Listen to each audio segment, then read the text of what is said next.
마지막 황제 역사 속에서 사라진 왕, 인간으로 남은 비극 앤드 챗GPT. 베르나르도 베르톨루치 감독의 영화 마지막 황제는 한 개인의 삶을 따라가면서 동시에 하나의 제국이 몰락해가는 과정을 담아낸 장대한 서사 영화이다. 이 작품은 청나라의 마지막 황제 푸이의 자서전 황제에서 시민으로를 바탕으로 제작되었으며 서양 감독의 시선을 통해 동아시아 봉건 왕조의 종말과 근대사의 격동을 조명한다. 화려한 영상미와 웅대한 스케일로 아카데미 시상식 9개 부문을 수상한 이 영화는 단순한 전기 영화에 머무르지 않고 역사 속에서 개인이 겪게 되는 정체성의 상실과 인간적 비극을 깊이 있게 성찰하게 한다. 푸이는 1906년에 태어나 불과 2살의 나이에 황제로 즉위한다. 그러나 그의 즉위는 영광의 출발점이 아니라 비극의 시작이었다. 그는 황제라는 지위가 지닌 의미와 권력의 실체를 이해하기도 전에 자금성이라는 거대한 공간 속에 갇혀 성장하게 된다. 영화는 이 어린 황제를 통해 절대 권력이 지닌 공허함을 역설적으로 드러낸다. 수천 명의 신하들이 그의 앞에 엎드리고 그의 말 한마디가 모든 것을 결정하는 듯 보이지만 정작 그는 자신의 신발끈 하나조차 스스로 묶지 못하는 존재였다. 모든 것이 타인에 의해 대신 이루어지는 삶 속에서 그는 인간으로서의 자율성과 선택의 능력을 상실한 채 자라난다. 자금성은 이 영화에서 단순한 배경을 넘어 푸이의 삶을 규정하는 상징적 공간으로 기능한다.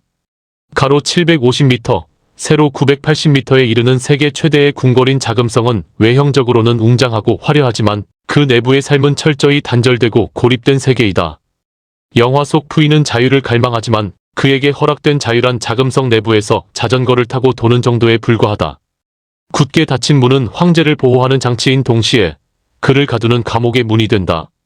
특히 어머니의 죽음 이후 자금성을 벗어나려다 실패하는 장면은 황제조차 넘을 수 없는 제도와 역사적 장벽의 존재를 상징적으로 보여준다. 푸이의 삶에서 잠시나마 인간적인 온기가 느껴지는 시기는 서양인 스승 존스턴과의 만남을 통해 드러난다. 존스턴은 그에게 안경을 씌워주고 영어와 세계 정세를 가르치며 황제가 아닌 한 인간으로서 세상을 바라보는 시각을 열어준다. 그러나 이러한 변화 역시 근본적인 전환으로 이어지지는 못한다. 푸이는 근대적 사고를 접하지만 이미 시대는 그를 황제로서도 자율적인 개인으로서도 필요로 하지 않는 방향으로 흘러가고 있었기 때문이다. 이후 푸이는 일본의 지원 아래 만주국의 황제로 옹립되지만 이는 실질적인 권력을 지니지 못한 허울뿐인 지위에 불과했다. 그는 자신의 의지와 무관하게 정치적 도구로 이용되며 일본 제국주의의 선전용 존재로 전락한다. 영화는 이 시기를 통해 권력을 지닌 것처럼 보이지만 아무것도 결정할 수 없는 존재가 지닌 아이러니를 선명하게 드러낸다. 만주국 시기의 푸이는 황제이면서도 황제가 아니었고 자유를 원했지만 선택권을 부여받지 못한 인간이었다. 일본의 패망 이후 푸이는 전범으로 체포되어 소련을 거쳐 중국으로 송환되고 장기간의 수감 생활을 하게 된다. 역설적으로 감옥에서의 삶은 그가 처음으로 스스로 살아가는 법을 배우는 시기이기도 하다. 옷의 단추를 채우고 신발끈을 묶으며 자신의 행동에 책임을 지는 일상적인 행위들은 그에게 낯선 경험이었다. 이는 황제였던 시절보다 시민으로서의 삶이 오히려 인간다운 삶에 가까웠음을 상징적으로 보여준다. 영화의 마지막 장면에서 노년의 푸이는 관광지가 된 자금성을 찾아와 입장권을 끊고 들어간다. 과거 절대 권력자로 군림하던 공간에 이제는 한 명의 관람객으로 들어서는 그의 모습은 이 영화의 메시지를 집약적으로 보여준다. 그는 경비원의 아들에게 자신이 황제였음을 말하지만 그 고백은 쉽게 믿어지지 않는다. 그러나 황제의 옥좌 아래 숨겨두었던 귀뚜라미 상자를 꺼내 보여주는 장면은 제국과 권력은 사라져도 기억과 인간의 흔적은 남아있음을 상징적으로 드러낸다. 마지막 황제는 푸이라는 인물을 영웅으로도 단순한 희생자로도 그리지 않는다. 그는 시대의 흐름을 읽지 못한 무능한 황제이자 동시에 역사라는 거대한 구조 속에서 선택권을 박탈당한 비극적인 인간이었다. 이 영화가 주는 깊은 울림은 바로 이 지점에서 비롯된다. 역사는 개인의 의지와 무관하게 전개되며 그 과정에서 인간은 때로 황제이면서도 가장 무력한 존재가 될 수 있음을 보여주기 때문이다. 결국 마지막 황제는 한 왕조의 종말을 그린 영화이자 인간의 정체성과 자유에 대한 근원적인 질문을 던지는 작품이다. 푸이의 삶은 화려한 왕관으로 시작되었으나 고독과 상실 속에서 마무리된다. 그러나 그의 비극적인 생애를 통해 관객은 권력의 허망함과 인간다운 삶의 의미를 다시금 성찰하게 된다.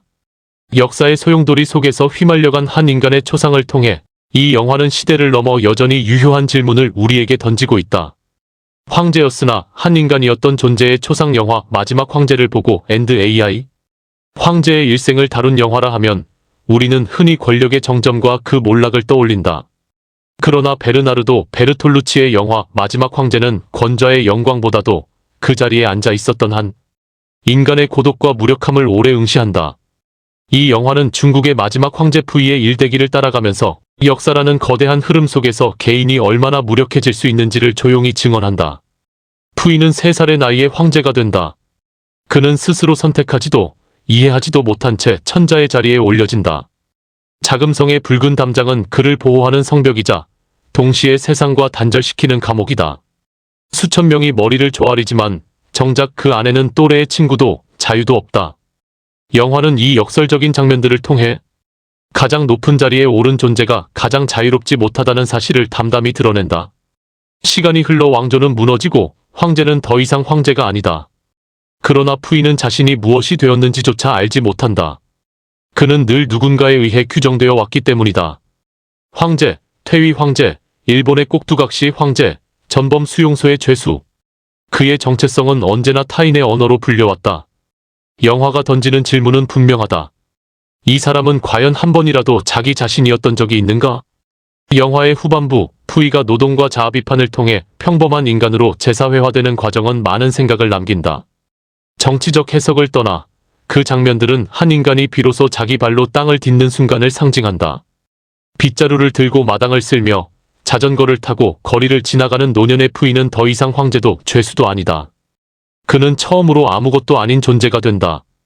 그리고 그 아무것도 아님이야말로 그가 평생 도달하지 못했던 가장 인간적인 자리였다는 점에서 아이러니는 더욱 깊어진다. 마지막 장면에서 푸이는 어린 소년에게 과거를 이야기한다. 그 소년의 눈앞에서 황제의 자리는 이미 전설이 되었고 자금성은 박물관이 되어 있다. 역사는 그렇게 지나가고 남는 것은 기억뿐이다. 영화는 화려한 궁정의 색채로 시작해 소박한 일상의 색으로 끝난다. 그 변화는 곧 한 인간이 신화에서 인간으로 내려오는 여정이다. 마지막 황제는 단순한 역사 영화가 아니다. 그것은 정체성을 선택할 수 없었던 인간의 비극이자 동시에 늦게나마 인간이 되는 이야기다. 황제의 몰락이 아니라 한 인간이 마침내 인간이 되는 순간을 그려냈다는 점에서 이 영화는 깊고도 오래 남는다. 영화 마지막 황제 분석. 베르나르도 베르톨루치 감독의 영화 마지막 황제 1987은 청나라의 마지막 황제 푸이의 일생을 통해 개인의 삶이 역사와 권력, 구조 속에서 어떻게 규정되고 소모되는지를 분석적으로 보여주는 작품이다. 이 영화는 단순한 전기 영화의 형식을 넘어서 권력이 개인에게 무엇을 남기는가라는 근본적인 질문을 제기한다. 1. 황제의 즉위와 비자발적 권력. 푸이는 3살의 나이에 황제에 즉위한다. 이는 개인의 선택이 전혀 개입되지 않은 권력의 부여라는 점에서 상징적이다. 영화는 즉위 장면을 장엄한 미장센으로 연출하지만 그 중심에 있는 인물은 상황을 이해하지 못하는 어린아이다. 이 대비를 통해 감독은 권력이 개인의 능력이나 의지와 무관하게 주어질 수 있음을 강조한다. 자금성은 화려한 공간이지만 동시에 외부 세계와 완전히 차단된 구조로 묘사된다. 푸이는 황제로서 모든 것을 가진 것처럼 보이지만 실제로는 이동의 자유, 사회적 관계, 자기 결정권을 박탈당한 존재다. 이는 권력이 개인을 자유롭게 만들기보다는 오히려 제약할 수 있다는 역설을 드러낸다. 2. 몰락 이후에도 지속되는 역할 강요. 청나라가 멸망한 이후에도 푸이는 자유로운 개인으로 전환되지 못한다. 그는 여전히 전 황제라는 정체성에 갇혀 있으며 일본 제국에 의해 만주국의 꼭두각시 황제로 이용된다. 이 시기 푸이는 정치적 주체가 아니라 상징적 도구로 기능한다. 영화는 이 과정에서 푸이가 역사적 선택을 주도하지 못하는 인물임을 분명히 보여준다.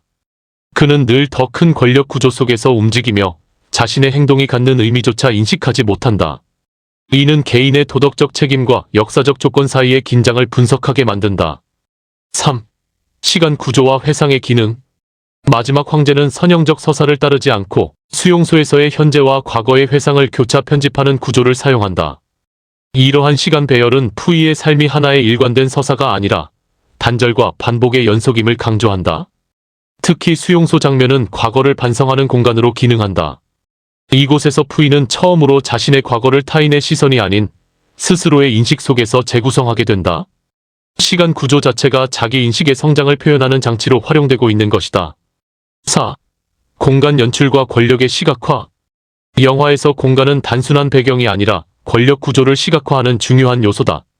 자금성의 대칭적이고 폐쇄적인 구조는 봉건 권력의 경직성을 상징하며 만주국의 공간은 외형만 남은 허위 권력을 보여준다. 반면 수용소와 이후의 일상 공간은 비권력적이고 수평적인 구조로 변화한다. 이러한 공간 변화는 푸이의 정체성 변화와 직접적으로 연결된다. 권력의 중심에서 멀어질수록 그는 오히려 개인에 가까워진다. 5. 결말의 의미 인간으로서의 복귀. 영화의 마지막에서 푸이는 평범한 시민으로서 박물관이 된 자금성을 방문한다. 과거 자신이 절대적 권력을 누리던 공간은 이제 누구에게나 개방된 역사 유적이 되었다. 이 장면은 권력의 무상함과 역사의 비가역성을 상징적으로 보여준다. 동시에 푸이가 처음으로 스스로를 역사 속의 한 개인으로 인식하는 순간이기도 하다.